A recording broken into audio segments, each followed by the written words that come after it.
जय हिंद बच्चों, मैं राम चौधरी स्वागत करता हूं आप सभी का हमारे YouTube channel Rudra physics classes में।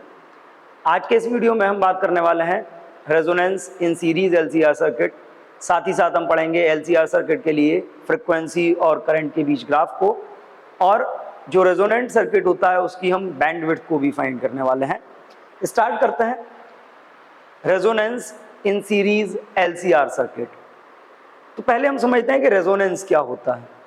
देखिए, क्लास 11th में आपने बहुत अच्छे से पढ़ा हुआ है कि मान लीजिए ये एक पेंडुलम है, और इस पेंडुलम को जब हम इसकी मीन पोजीशन से डिस्प्लेस करके, मान लीजिए हम इसको इसकी मीन पोजीशन से डिस्प्लेस करने के बाद रिलीज कर देते हैं, तो जब हम इसको रिलीज करते हैं तो ये एक डेफिनेट फ्रिक्वेंसी के साथ अपनी मीन पोजीशन के दोनों तरफ क्या करता है, ऑसिलेट करता है। मीन पोजीशन के दोनों तरफ ऑसिलेट करेगा एक डेफिनेट फ्रिक्वेंसी के साथ। बट ये जो फ्रिक्वेंसी है इसको हम नेचुरल फ्रिक्वेंसी कहते हैं। और अगर हम इस नेचुरल ऑसिलेशन की कंडीशन में देखें तो इस का जो ऑसिलेशन हो रहा है उसमें जो एम्पलीट्यूड है वो रेगुलरली क्या होगा, डिक्रीज होता जाता है। यानी कि ऑसिलेशन स्टार्ट हुए, हर बार वो उतनी डिस्टेंस ट्रेवल नहीं करेगा जितना वो कर रहा था, और धीरे धीरे अपनी नेचुरल फ्रिक्वेंसी के साथ एम्पलीट्यूड उसका कम होता जाएगा। फाइनली ये जो पेंडुलम है वो रेस्ट में आ जाएगा। बट अगर हम इसके ऑसिलेशंस को उस डेफिनेट एम्पलीट्यूड के साथ कंटिन्यू रखना चाहें तो हमको क्या करना पड़ता है, ये भी हमने क्लास 11 में बहुत अच्छे से पढ़ा हुआ है कि अगर हम इसके ऑसिलेशंस को कंटिन्यू करना चाहते हैं तो कंटिन्यू करने के लिए हमको क्या करना पड़ेगा, एक फोर्स अप्लाई करना पड़ेगा। अब फोर्स अप्लाई करने की भी एक कंडीशन है कि अगर जो फोर्स हम अप्लाई कर रहे हैं, यानी कि ये जो अपनी नेचुरल फ्रिक्वेंसी से ऑसिलेट कर रहा था, अगर हमने जो फोर्स अप्लाई किया है इसके ऊपर, उस फोर्स की फ्रिक्वेंसी नेचुरल फ्रिक्वेंसी से ज़्यादा होगी तो भी जो इसके ऑसिलेशन है वो डैम्प हो जाएंगे, यानी कि तो भी इसकी जो मोशन में एक अपोजिशन जनरेट हो जाएगा। और अगर हमने जो फोर्स अप्लाई किया है, अगर हम उसकी फ्रिक्वेंसी को इसकी नेचुरल फ्रिक्वेंसी से कम रखते हैं तो भी क्या होगा, तो भी इसकी मोशन में एक अपोजिशन जनरेट होगा, एनर्जी लॉस होगा और एम्पलीट्यूड उतना नहीं होगा। कंडीशन एक ही हो सकती है कि जो अप्लाइड फोर्स है अगर हम उसकी फ्रिक्वेंसी को नेचुरल फ्रिक्वेंसी के इक्वल रखें, तो जब हम इस अप्लाइड फोर्स को नेचुरल फ्रिक्वेंसी के इक्वल कर देते हैं तो ये जो वाइब्रेशंस हैं इनका जो एम्पलीट्यूड है वो कांस्टेंट हो जाता है। यानी कि जो हमको आउटपुट चाहिए था वो मैक्सिमम मिलेगा और इनका जो एम्पलीट्यूड होगा वो कांस्टेंट हो जाएगा। इस कंडीशन को बोला जाता है रेजोनेंस। सिंपली अगर किसी ऑसिलेटिंग सिस्टम के लिए अप्लाइड फोर्स की फ्रीक्वेंसी उसकी नेचुरल फ्रीक्वेंसी से मैच कर जाती है, then the amplitude of that system became maximum. यानी कि सिस्टम के जो एम्पलीट्यूड है वो कैसे हो जाएंगे, मैक्सिमम हो जाएंगे। इस कंडीशन को बोलते हैं हम रेजोनेंस। अब यही रेजोनेंस हमको अप्लाई करने हैं इलेक्ट्रिकल सर्किट में, और वो भी RLC सर्किट के लिए, सीरीज LCR सर्किट के लिए। अब देखिए सीरीज LCR सर्किट को जरा समझिए, क्या है सीरीज LCR सर्किट। सपोज एक सर्किट है जिसमें एक रेजिस्टेंस, एक रजिस्टर R, एक इंडक्टर L और एक कैपेसिटर C, इन तीनों को एक डेफिनेट फ्रीक्वेंसी के AC सोर्स के साथ, डेफिनेट फ्रीक्वेंसी के AC सोर्स के साथ सीरीज में कनेक्ट किया है। अब देखिए जब ये तीनों सीरीज में कनेक्ट होंगे, कनेक्ट करने के बाद जैसे ही EMF अप्लाई होगा इसमें क्या होगा, करंट पास होगा। रेजोनेंस में हमने ये पढ़ा है कि रेजोनेंस में जो आउटपुट होना चाहिए वो मैक्सिमम होना चाहिए। वहां पे ऑसिलेशंस में हम एम्पलीट्यूड की बात कर रहे थे। अब अगर इस सर्किट में हम रेजोनेंस की बात करें तो इस सर्किट में जो हमारा आउटपुट है वो आउटपुट में हमको क्या चाहिए, करंट, और करंट आउटपुट यानी कि मैक्सिमम होना चाहिए। तो रेजोनेंस की कंडीशन में जो आपका आउटपुट है, करंट है, वो कैसा होगा, मैक्सिमम होगा। अब इसमें रेजोनेंस कैसे डेवलप होंगे, क्या सिचुएशन होगी रेजोनेंस की, क्या क्या कंडीशंस होंगी, उसकी हम बात करते हैं। अब इस सर्किट के लिए देखिए, in series LCR circuit, series LCR circuit की अगर आप बात करते हैं तो आपने एक फॉर्मूला पढ़ा हुआ है E R M S upon I R M S is equal Z, या आप यूँ कह सकते हैं कि जो आपका आई आर एम एस होगा that is equal E R M S by Z. Z क्या होता है? जेड की अगर हम बात करें तो इस सर्किट के लिए जो जेड होता है वो उसको बोला जाता है इम्पीडेंस। इम्पीडेंस मतलब अपोजिंग फैक्टर, ये बात हम पहले ही बात कर चुके हैं। अपोजिंग फैक्टर फॉर्मूला होता है जेड का, जेड इज इक्वल, अब देखिए अपोजिंग फैक्टर है जेड, तो अगर हम यहां पे बात करते हैं जेड की, जो जेड है, जेड की वैल्यू आपने ऑलरेडी पढ़ रखी है, that is equal R square plus XL minus X C whole square. Clear? XL minus X C whole square. अब यहां पे देखो, अगर हम इस सर्किट की बात करते हैं, इन केस ऑफ रेजोनेंस अगर हम इसको देखें, in case of resonance, resonance के केस में जो आपका आई आर एम एस होना चाहिए वो कैसा होना चाहिए? मैक्सिमम। और मैक्सिमम कब होगा? आई आर एम एस कब मैक्सिमम होगा? जब इंपीडेंस कैसा हो जाएगा? जेड आपका हो जाएगा मिनिमम। अब देखिए जेड मिनिमम कब हो सकता है? जेड की वैल्यू अगर हम यहाँ पे देखें तो जेड की वैल्यू क्या होती है? Under root R square plus XL minus X C whole square. R तो हम कम ज्यादा कर नहीं सकते, आर सर्किट के लिए जीरो हो भी नहीं सकता, बट अगर हम देखें एक्सएल और एक्स सी, एक्स और एक्स सी को हम क्या कर सकते हैं? मिनिमाइज, चेंज कर सकते हैं। तो अगर हम इस सर्किट में बात करें तो जेड मिनिमम होने के लिए क्या होना चाहिए? फॉर दिस जो आपका एक्सएल है वो किसके इक्वल होना चाहिए? एक्स सी के इक्वल हो जाना चाहिए। XL is equal X C. Clear? XL is equal X C हो जाएगा, या सिंपली हम कह सकते हैं कि जेड जो है आपका मिनिमम होगा। और जेड मिनिमम होने की सिचुएशन क्या है? कि अगर आप ये कंसीडर कर रहे हो कि जेड मिनिमम है, तो जेड मिनिमम होने का मतलब है जेड इज इक्वल आर। और जेड को अगर आप आर कंसीडर कर रहे हो तो आप समझ लीजिए यहाँ पे कि अगर जेड आपका आर होगा, तो अगर हम इसको देखते हैं तो जेड इज इक्वल, आपने पढ़ रखा है, under root R square plus XL minus X C whole square.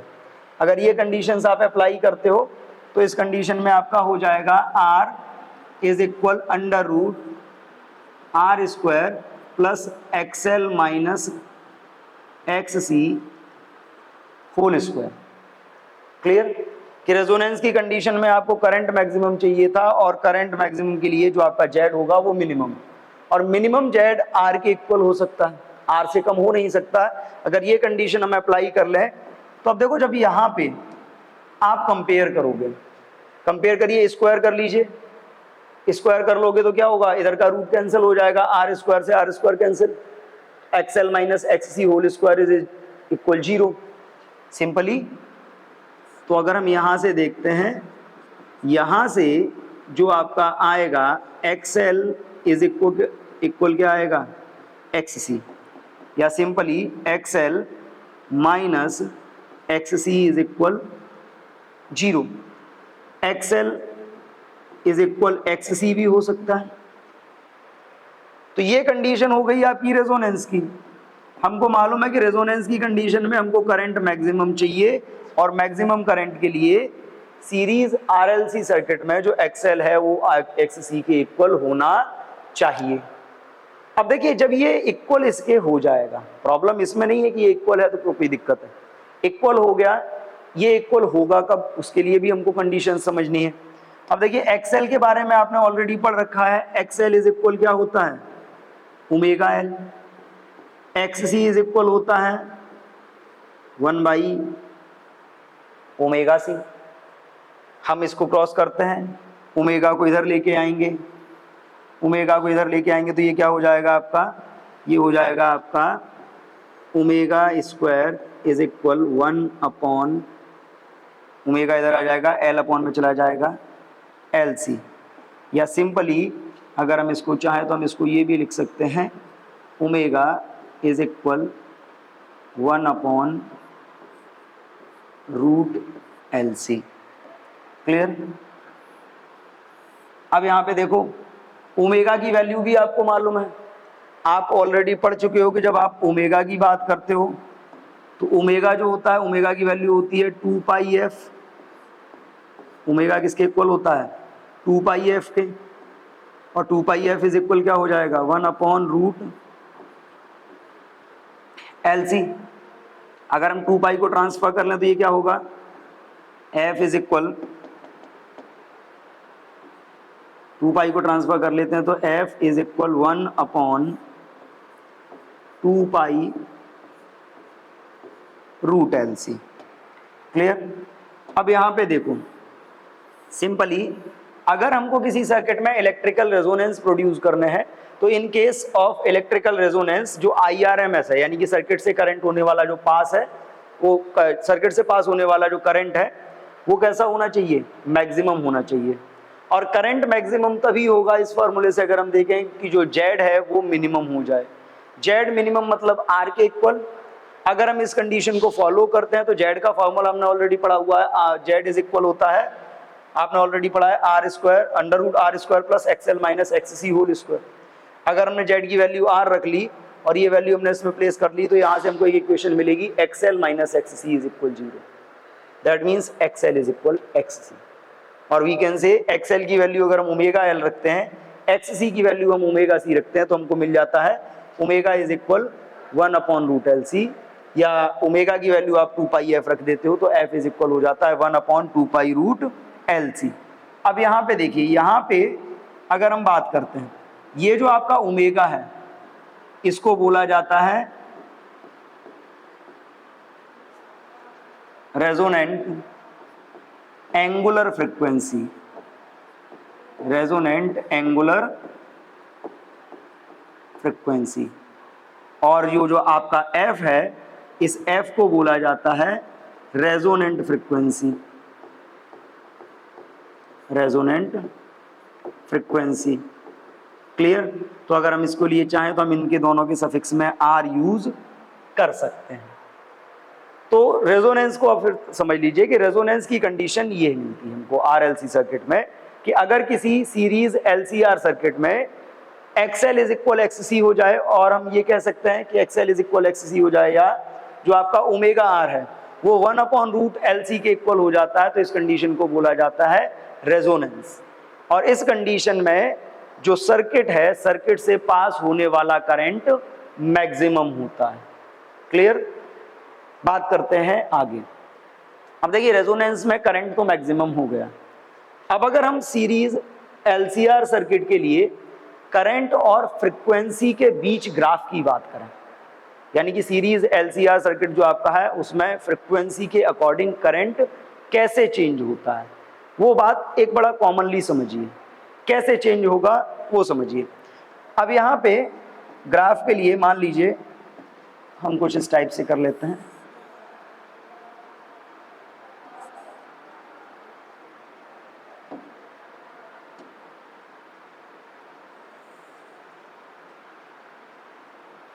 Clear? यहाँ हमने ले लिया ओमेगा, यहाँ हमने ले लिया आई, पीक करंट। अब यहाँ पे देखिए, अगर हम बात करें in resonance, in resonance, resonance की कंडीशन में क्या है? रेजोनेंस की कंडीशन में XL इज इक्वल XC है आपका, और XL इज इक्वल XC होने का मतलब है कि जो आपका I0 है या जो करंट है, जो आपका करंट है वो कैसा होगा? मैक्सिमम होगा। करंट मैक्सिमम होगा मतलब रेजोनेंस की कंडीशन आपकी है ओमेगा R, रेजोनेंट फ्रीक्वेंसी जिसको हम बोल रहे हैं। रेजोनेंट फ्रीक्वेंसी में करंट आपका मैक्सिमम होता है। बट अगर हम बात करते हैं कि फ्रीक्वेंसी कम या ज़्यादा कर दी जाए तब क्या चेंजेस आएंगे, तो देखिए यहाँ पे अगर हम करते हैं कंडीशन अप्लाई करते हैं, if omega is greater than omega R, यानी कि फ्रीक्वेंसी को हमने इंक्रीज कर दिया। अब देखिए फ्रीक्वेंसी इंक्रीज करने का मतलब क्या है कि आपने पढ़ा हुआ है एक्सएल इज इक्वल क्या होता है, एक्सएल इज इक्वल होता है आपका ओमेगा एल, एंड जो आपने पढ़ रखा है एक्स सी इज इक्वल होता है 1 अपॉन ओमेगा सी। क्लियर। इस सिचुएशन में क्या होगा, इस सिचुएशन में अगर आप बात करते हो कि अगर आप ओमेगा को इंक्रीज करोगे तो ओमेगा इंक्रीज करने पे क्या होगा, जो आपका एक्सएल होगा वो एक्स सी से ज़्यादा हो जाएगा, एक्सएल एक्स सी से ज़्यादा हो जाएगा। इस कंडीशन में एक्सएल इज इक्वल एक्स सी था, मतलब हम कह सकते थे कि एक्सएल माइनस एक्स सी क्या था, 0 था। अब यहाँ पे देखो, अब यहाँ पे अगर हम बात करते हैं तो यहाँ से रिलेशन ये निकल के आएगा कि जो आपका एक्सएल माइनस एक्स सी है, एक्सएल माइनस एक्स सी है, वो देखिए एक्सएल की वैल्यू ज़्यादा हो जाएगी, एक्स सी की वैल्यू कम हो जाएगी, तो ये हम कह सकते हैं कि इंक्रीज होएगा। और अगर ये इंक्रीज हुआ तो आपने पढ़ा हुआ है कि जो करंट होता है, करंट, अब देखो करंट का फॉर्मूला आपने क्या पढ़ा है, आई इज इक्वल होता है E, I R M S जो आपका होता है that is equal E R M S upon Z.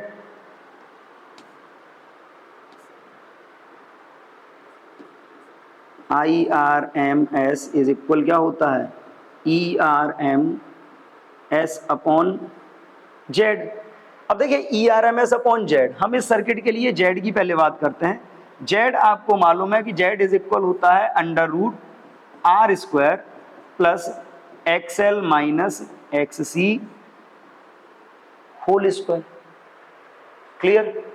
अब यहां पे बात समझ लीजिए, अगर आपका फ्रीक्वेंसी आपने बढ़ा दी, फ्रीक्वेंसी बढ़ा दी, पहले हमने बात करी रेजोनेंस में कि रेजोनेंस की कंडीशन में जो करंट होता है वो मैक्सिमम होता है, और मैक्सिमम करंट मान लीजिए हमको मिल गया है यहाँ पे, हमने ये ले लिया।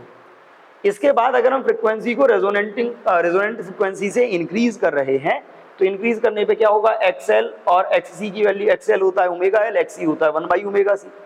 एक्सएल की वैल्यू इंक्रीज होगी, एक्ससी की वैल्यू डिक्रीज होगी, तो इस केस में जो एक्सएल इज ग्रेटर देन एक्ससी हो जाएगा, मतलब एक्सएल माइनस एक्ससी इंक्रीज होने लगेगा जो पहले 0 था। अब एक्सएल माइनस एक्ससी इंक्रीज होने का मतलब है जेड इंक्रीज होगा, और जेड इंक्रीज होने का मतलब है कि जो करंट होगा वो आपका डिक्रीज होगा। यानी कि अगर हम इंक्रीज करते हैं तो जो करंट है वो धीरे धीरे क्या होगा, डिक्रीज होने लगेगा। क्लियर। और डिक्रीज होते होते सिचुएशन कुछ ऐसी आ जाएगी कि धीरे धीरे हमको ये लगेगा कि ये जो करंट है वो पैरेलल हो जाएगा इसके। अब बात करते हैं हम दूसरी तरफ, कि दूसरी तरफ अगर हम ये कहते हैं कि मान लीजिए जो आपका सेकंड कंडीशन है, हम ये अप्लाई कर लेते हैं कि अप्लाइड फ्रीक्वेंसी क्या है, रेजोनेटिंग फ्रीक्वेंसी से कम है। रेजोनेटिंग फ्रीक्वेंसी से कम होने का मतलब अब सिंपली यहाँ पर फिर से समझ लीजिए, जो आपका हो जाएगा एक्सएल इज इक्वल होता है omega L, X C is equal होता है 1 ओमेगा सी। यानी कि अगर ये कंडीशन हम अप्लाई करते हैं देन जो आपका एक्स सी है, जो एक्सएल है वो एक्स सी से कम हो जाएगा। एक्सएल एक्स सी से कम होने का मतलब है कि इन दोनों के बीच का जो डिफरेंस होगा एक्सएल माइनस एक्स सी, ये फिर से क्या होगा, ये फिर से इंक्रीज होने लगेगा। पहले दोनों इक्वल थे, अब एक चीज बढ़ रही है दूसरी कम हो रही है, डिफरेंस तो बढ़ रहा है दोनों के बीच। पहले भी ये बढ़ रहा था, ये कम हो रहा तो भी डिफरेंस बढ़ रहा था। कॉमनली समझ लीजिए कि इस कंडीशन में अगर हम बात करते हैं कि ये मान लीजिए आपका एक्सएल है और ये मान लीजिए आपका एक्ससी है, ठीक है, ये एक्सएल और ये एक्ससी, अभी दोनों के लेवल कैसे हैं, बराबर। इस कंडीशन में अगर हम बात करते हैं तो इस कंडीशन में एक्सएल ऊपर जाएगा, एक्ससी नीचे, तो भी गैप बढ़ेगा। और इस कंडीशन में क्या होगा, एक्ससी ऊपर जाएगा, एक्सएल नीचे आएगा, तो अभी दोनों के बीच का गैप बढ़ेगा। और फाइनली एक्सएल माइनस एक्ससी अगर हम इस बात कंडीशन में बात करें निगेटिव आएगा, बट यहाँ पे जब हम स्क्वायर करेंगे वो तो पॉजिटिव ही जाएगा। तो इस कंडीशन में भी क्या है कि XL माइनस XC इंक्रीज होगा तो Z इंक्रीज होगा, और Z इंक्रीज होने का मतलब है कि करंट डिक्रीज होगा, करंट जो होगा इस कंडीशन में भी डिक्रीज होगा। क्लियर? करंट डिक्रीज होगा यानी कि अगर हम फ्रीक्वेंसी को, अप्लाइड फ्रीक्वेंसी को रेजोनेटिंग फ्रीक्वेंसी से कम भी रखते हैं तो भी करंट डिक्रीज होता है। इस सिचुएशन में अगर हम बात करेंगे, ये जो आपका ग्राफ होगा वो ग्राफ हमको कुछ ऐसा मिलेगा। क्लियर? दैट मीन्स अगर हम यहाँ पे बात करते हैं, यहाँ पे जो फ्रीक्वेंसी है आपकी ओमेगा है, और यहाँ पे अगर आप बात कर रहे हो ये जो फ्रीक्वेंसी है omega is greater than omega R और omega is less than omega R, यानी कि अप्लाइड सोर्स की फ्रीक्वेंसी को हम रेजोनेटिंग फ्रीक्वेंसी से ज़्यादा रखें या रेजोनेटिंग फ्रीक्वेंसी से हम कम रखें, दोनों ही कंडीशंस में जो करंट है सर्किट से पास होने वाला वो डिक्रीज होता है। And we can find the maximum current only and only in the condition of resonance. Maximum current हम केवल और केवल एक ही कंडीशन में फाइंड कर सकते हैं, वो कंडीशन है आपकी रेजोनेंस की। अदर अगर हम कंडीशंस की बात करते हैं, चाहे आप फ्रिक्वेंसी को बढ़ा दीजिए चाहे आप फ्रिक्वेंसी को कम कर दीजिए, दोनों ही कंडीशंस में पास होने वाला जो करंट है वो डिक्रीज होगा। क्लियर? दोनों ही कंडीशंस में करंट डिक्रीज होगा। अब इसके अलावा देखिए, सर्किट से पास होने वाला जो करंट है वो ओमेगा के अलावा आर पे भी डिपेंड करता है। आर पे भी डिपेंड करता है कि मान लीजिए आपके पास दो सर्किट हैं और दोनों सर्किट में जो रेजिस्टेंस है वो अपने अलग अलग ले रखा है, फ्रिक्वेंसी तो वेरी कर ही रही है, और रेजिस्टेंस के बेस पे भी हम बात करें तो देखो रेजिस्टेंस जितना बढ़ता जाएगा इंपीडेंस उतना बढ़ेगा, इंपीडेंस बढ़ेगा तो जो आपका करंट है वो कम होता जाएगा। करंट के कम होने का मतलब है, यानी कि अगर हम अलग अलग रेजिस्टेंसेस पे बात करते हैं तो अलग अलग रेजिस्टेंसेस पे ग्राफ आपका कुछ ऐसा आएगा। मान लीजिए ये ग्राफ आपका R1 रेजिस्टेंस का है और ये ग्राफ आपका R2 रेजिस्टेंस का है, तो यहाँ से आपको क्लियरली समझ जाना चाहिए कि R1 is less then R2। Clear? तो केवल फ्रीक्वेंसी के चेंज करने से ही नहीं, रेजिस्टेंस के चेंज करने से भी जो करंट होता है सर्किट में पास होने वाला चेंज हो जाता है। So this is the graph between the current and the frequency for a series LCR circuit. Clear? अब देखिए इसी ग्राफ, करंट और फ्रीक्वेंसी के ग्राफ को यूज करके ही हम रेजोनेंस की कंडीशन में या रेजोनेंट LCR सर्किट में जो ऑसिलेशंस होते हैं उन ऑसिलेशंस का या उन रेजोनेंसेस का हम बैंडविड्थ भी फाइंड कर सकते हैं इसी ग्राफ को यूज करके। अब देखिए बैंडविड्थ की हम बात करते हैं। अभी हमने ग्राफ पढ़ा, जिसे ग्राफ की हमने बात करी, ये है मान लीजिए इस टाइप से। क्लियर? अगर आप इस ग्राफ की अभी बात करते हो,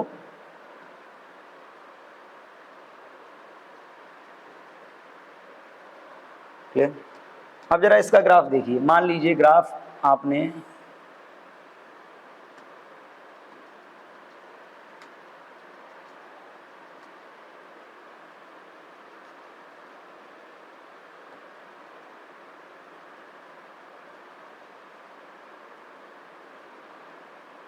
ठीक है, देखिए मान लीजिए ग्राफ आप इसका ड्रॉ करते हैं।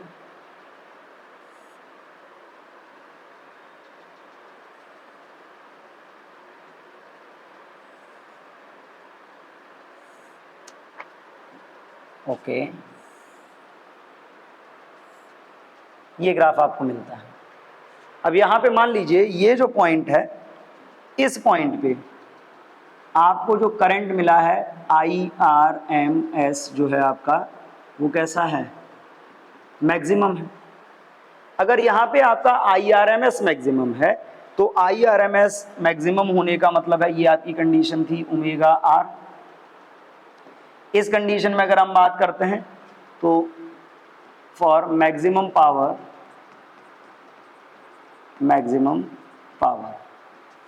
क्लियर? मैक्सिमम पावर आपकी क्या होगी? P मैक्सिमम जो आपका होगा वो इस किसके इक्वल होगा? वो आपका इक्वल होता है IRMS maximum square into R. Clear. लेकिन अगर हम सर्किट में जो हमने अल्टरनेटिंग सोर्स लगा रखा है, हम उस अल्टरनेटिंग सोर्स की फ्रिक्वेंसी को वेरी करते हैं, तो फ्रिक्वेंसी को वेरी करने पे क्या होता है, ये आपको मालूम है कि सर्किट में जो करंट है वो वेरी करेगा, करंट कम होगा, बढ़ाएंगे तो भी करंट कम होगा, कम करेंगे तो भी करंट कम होगा, यानी कि सर्किट में कंज्यूम होने वाली जो पावर है वो भी चेंज होगी। अगर फ्रिक्वेंसी को चेंज करने पे करंट चेंज हो रहा है, दैट मीन्स फ्रिक्वेंसी को चेंज करने पे पावर भी चेंज होगा। अगर हम इस ग्राफ के थ्रू हाफ पावर कंज्यूमशन की बात करें, for half power consumption, half power consumption, half power consumption के लिए देखिए, हाफ पावर कंज्यूमशन के लिए मान लीजिए आपने मान लिया P is equal P maximum upon 2, ठीक है। अब P की वैल्यू आप हाफ पावर कंज्यूमशन पे मान लीजिए आपने करंट मान लिया आपका I है, IRMS, clear, square into R is equal क्या होगा, IRMS maximum square into R upon 2। अब यहाँ पे देखो, इससे ये कैंसिल हो गया, अगर आप इसको कंपेयर करते हो तो यहाँ से क्या आएगा आपका IRMS जो आएगा वो IRMS मैक्सिमम जो था आपका अपॉन √2। क्लियर। अब यहाँ पे देखो, अगर हम हाफ पावर कंज्यूमशन की बात करते हैं तो इस ग्राफ में मान लीजिए ये एक पॉइंट हमको मिल गया, इसको हम बोल रहे हैं लो, फ्रिक्वेंसी हमने इधर इंक्रीज करी है, omega is greater than omega R होता है यहाँ पे। तो अगर हम इसकी बात करें तो इसको हम क्या बोलते हैं,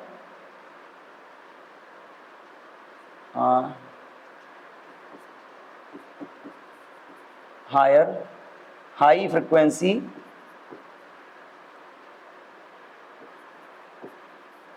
half power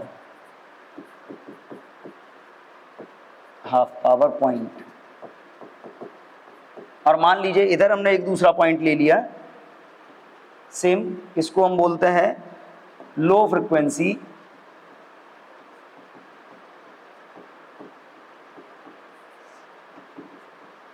half power point.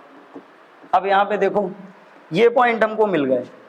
अगर हम इन पॉइंट की रेस्पेक्ट में देखें, मान लीजिए ये आपका ω1 और यहाँ पे फ्रिक्वेंसी है आपकी ω2। क्लियर। अब यहाँ पे देखो, यहाँ पे जो आपका करंट आएगा, करंट आपका क्या आ रहा है, यहाँ पे जो करंट आपने यहाँ पे फाइंड किया है वो आ रहा है आपका IRMS जो मैक्सिमम था उसका अपॉन में √2। क्लियर। अब यहाँ पे देखो, इस ग्राफ में हमको high frequency half power point एक मिला और एक high frequency low power point मिला, एक है ω1 और एक है ω2। क्लियर। ω1 और दूसरा है ω2। तो जब हम इस ग्राफ में बात करते हैं और इस ग्राफ के थ्रू अगर हम फाइंड करें तो जो ω1 माइनस ω2 है, या जो आपका अगर हम यहाँ पे बात करते हैं इस ग्राफ में, ग्राफ जो आपका ω1 माइनस ω2 है, इसको ही बोला जाता है क्या, बैंडविड्थ, बैंडविड्थ ऑफ रेजोनेंस। और कभी कभी क्या होता है, जैसे आपको मालूम है ओमेगा इज इक्वल 2πf होता है, ओमेगा इज इक्वल 2πf होता है, तो हम इसकी जगह चाहें तो हम इसकी जगह f1 माइनस f2 को बोल सकते हैं क्या, बैंडविड्थ ऑफ रेजोनेंस। दोनों ही ठीक हैं, ये एंगुलर फ्रिक्वेंसी के रेस्पेक्ट में है, ये फ्रिक्वेंसी के रेस्पेक्ट में, ऐसा नहीं है कि ये क्यों बोल दिया, एक को एंगुलर फ्रिक्वेंसी बोलते हैं, एक को फ्रिक्वेंसी ऑफ रेजोनेंस बोलते हैं, तो दोनों के रेस्पेक्ट में हम इसकी बैंडविड्थ को फाइंड कर सकते हैं। क्लियर। अब यहाँ पर देखिए, अब यहाँ पे अगर हम बात करें तो जो हमको लोअर हाफ फ्रीक्वेंसी पॉइंट मिला है और जो higher half frequency point, half power frequency point मिला है, इन दोनों पे एक पे मिला है हमको ओमेगा 1, एक पे हमको मिला है ओमेगा 2। अगर हम इन दोनों पॉइंट पे बात करें तो इन दोनों पॉइंट की कैलकुलेशन के लिए अब एक बात समझ लीजिए, दोबारा से हम यहाँ पे एक ग्राफ बना लेते हैं। जैसे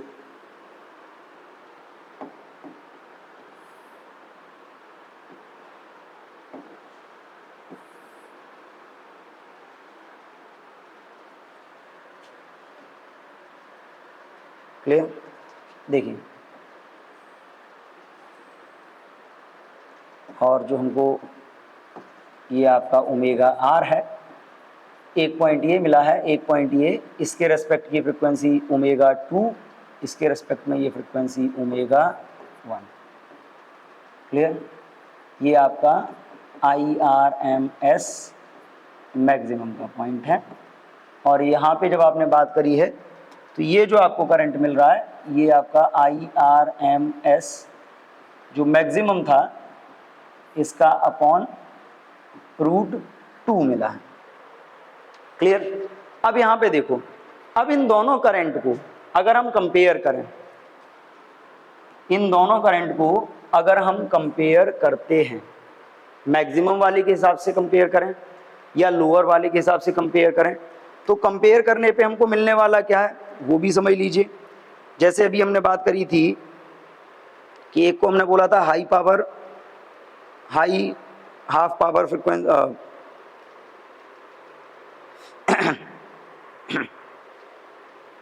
सॉरी,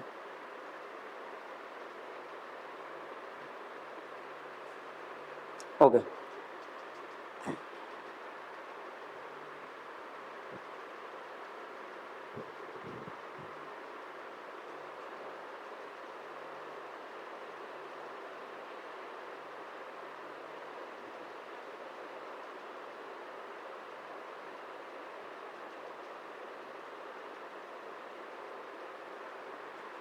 देखिए, ठीक है। अब देखिए, इसके लिए हम कैलकुलेशंस करेंगे।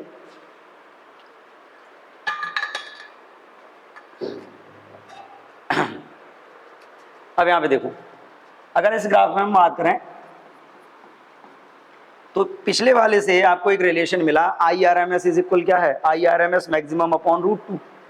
अगर हम इसी रिलेशन को यूज करते हैं, IRMS is equal IRMS upon IRMS maximum upon √2। अब देखो, एक फॉर्मूला आपने पढ़ा हुआ है, IRMS इज इक्वल क्या होता है, IRMS इज इक्वल होता है आपका ERMS upon Z। Clear, ERMS upon Z। अगर हम इसके अकॉर्डिंग यहाँ पे देखें तो देखो, जो आपका IRMS आपको मिल रहा है इसकी वैल्यू क्या होगी, ERMS अपॉन Z का फॉर्मूला होता है R² plus XL minus XC whole square is equal, इधर आपका क्या होगा, ERMS अपॉन, क्योंकि ये मैक्सिमम है और मैक्सिमम करंट के लिए आपने पढ़ा हुआ है रेजोनेंस यूज होते हैं, तो अगर हम यहाँ पे रेजोनेंस की कंडीशन यूज कर लेते हैं तो ये क्या हो जाएगा, R। आप देखिए ERMS से ERMS कैंसिल हो जाएगा। अगर आप यहाँ पे करते हो तो ये क्या होगा, √2R सिंपली कैंसिल हो जाएगा। कैंसिल होने के बाद अगर आप इसको देखते हो तो R√2 बचेगा। ये किसके इक्वल होगा, √R² plus XL minus XC whole square. अगर आप स्क्वायर करते हो तो स्क्वायर करने पे क्या होगा, ये हो जाएगा आपका 2R² is equal R² plus XL minus XC whole square. अब कंडीशन समझिए, R² को इधर लाओगे, एक R² कम हो जाएगा तो ये आपका बचेगा XL minus XC whole square is equal R²। तो यहाँ से आपके पास वैल्यू आएगी XL minus XC is equal plus minus R, क्या आएगी, plus minus R. Lower half power point पे जो आपका करंट है उसको जो हमने फाइंड किया था, मैक्सिमम करंट का अपॉन √2 आया था, हमने वैल्यू प्लेस करी, ये हमारी वैल्यू निकल आई। यानी कि XL माइनस XC जो होगा वो प्लस माइनस आर, यानी कि एक के लिए प्लस और एक के लिए माइनस, ω1 और ω2 दो फ्रिक्वेंसीज हमको मिल रही हैं। अगर हम इन दोनों फ्रिक्वेंसीज के लिए बात करें तो इन दोनों फ्रिक्वेंसीज के लिए हम वैल्यू फाइंड कर लेते हैं, वैल्यू फाइंड कर लेते हैं। अगर हम वैल्यू फाइंड करेंगे दोनों फ्रिक्वेंसीज के लिए तो क्या वैल्यू रहेगी वो समझिए आप, कि जैसे आपका दिया है ना एट ω1। अब देखिए एट ω1, ω1 का मतलब क्या है कि ω1 की कंडीशन क्लियर थी कि ω1 की सिचुएशन में जो आपका XL था that is greater then XC,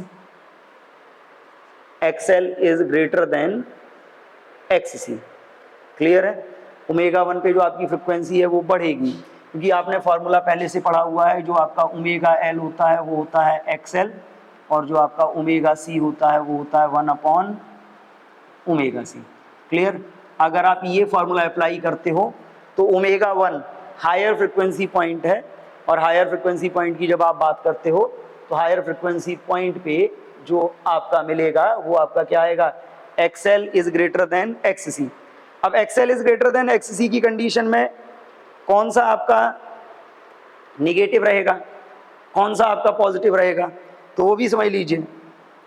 अब यहाँ पे देखो XL is greater then XC है, XL माइनस XC क्या होगा, देन जो आपका XL माइनस XC आ रहा है, XL माइनस XC आ रहा है, ये कितना आएगा, ये जो आएगा आपका प्लस R आएगा, क्लियर।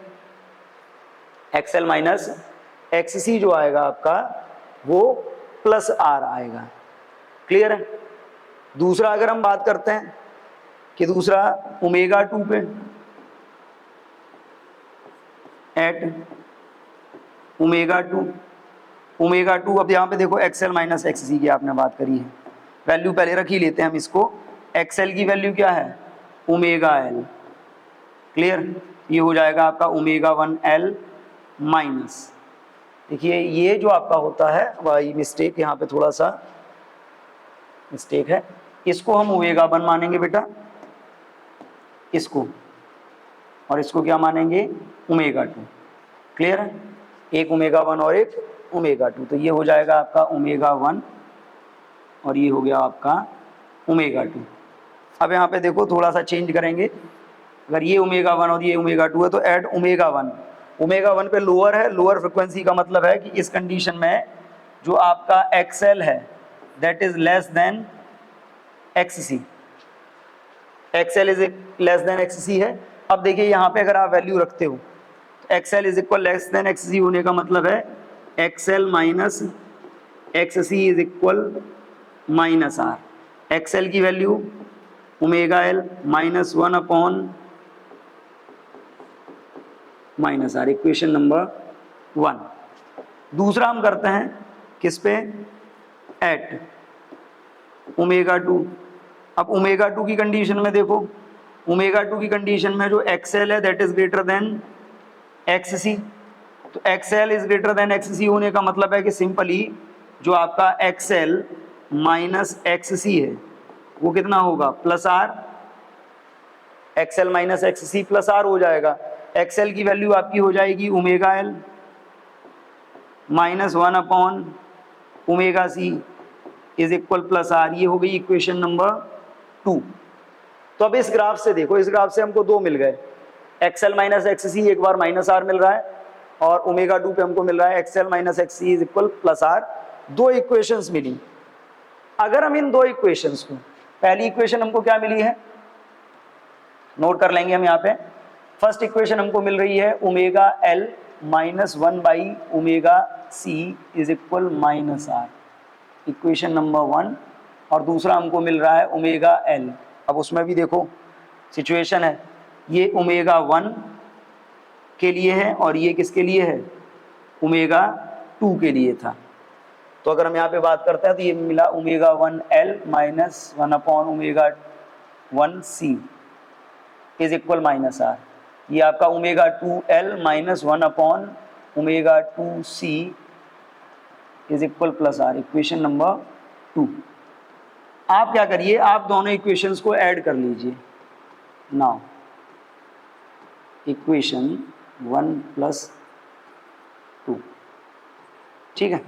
दोनों इक्वेशंस को अगर आप ऐड करोगे तो अब देखो ऐड करने पे हमको क्या मिलेगा, ओमेगा 1L माइनस 1/ओमेगा 1C plus omega 2L minus 1/ओमेगा 2C is equal 0, minus R into plus R 0। अब इनमें देखो अगर हम L कॉमन ले लें तो ये क्या आएगा, omega 1 minus omega 1 plus omega 2, इधर आ गया L माइनस 1/C कॉमन ले लीजिए, इधर बचेगा 1/ओमेगा 1 प्लस 1/ओमेगा 2 0। अब क्लियरली देखिए, इसको अगर हम एलसीएम लेके सॉल्व कर दें तो ये क्या आएगा, ओमेगा 1 प्लस ओमेगा 2 L, और ये अगर हम उधर ले गए तो उधर जाके ये इक्वल आ जाएगा, माइनस का था प्लस हो गया, ये 1/C। इसका एलसीएम ले लीजिए तो क्या हो जाएगा, ओमेगा 1 प्लस ओमेगा 2/ओमेगा 1 इंटू, ये निगेटिव था इधर आया पॉजिटिव हो गया, और एलसीएम लेके हमने इसको सॉल्व कर लिया। अब देखिए एलसीएम लेने के बाद अगर हम इनको चाहें तो ये इससे कैंसिल आउट, ओमेगा 1 ओमेगा 2 इधर आ जाएगा, L अपॉन में पहुंच जाएगा, तो यहाँ से हमको मिल गया omega 1 into omega 2 is equal क्या हो गया, 1/LC। क्लियर है। अब 1/LC। अब देखो इसके आगे पहली बार में हमने क्या किया, दोनों इक्वेशंस को ऐड किया था। अब की बार हम क्या करेंगे, नाउ बाई इक्वेशन 2 - 1, इक्वेशन 2 में से इक्वेशन 1 को लेस करेंगे।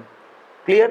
अब देखिए इक्वेशन 2 क्या है, ओमेगा 2L माइनस 1/ओमेगा 2C minus omega 1L minus 1/ओमेगा 2C is equal R minus minus R, यानी कि ये 2R। अब इसमें देखो L अगर हम कॉमन ले लेते हैं तो ये क्या आएगा, ओमेगा 1 माइनस ओमेगा 2 आएगा, इधर क्या आ गया L। अब इन दोनों में देखो, इन दोनों में अगर हम बात करते हैं ओमेगा 2, ये ओमेगा 1 रहेगा यहाँ पे, ओके बाय मिस्टेक। अब देखिए इनमें अगर हम बात करते हैं ओमेगा 2 और ये ओमेगा 1, L कॉमन आएगा तो ये आएगा आपका omega 2 minus omega 1 L, minus अगर हम कॉमन ले लें माइनस 1/C, तो समझिए माइनस 1/C अगर हम कॉमन लेंगे तो ये क्या होगा, 1/ओमेगा 1 था 2 प्लस 1/ओमेगा 1। क्लियर, क्लियर सी बात समझ लीजिए।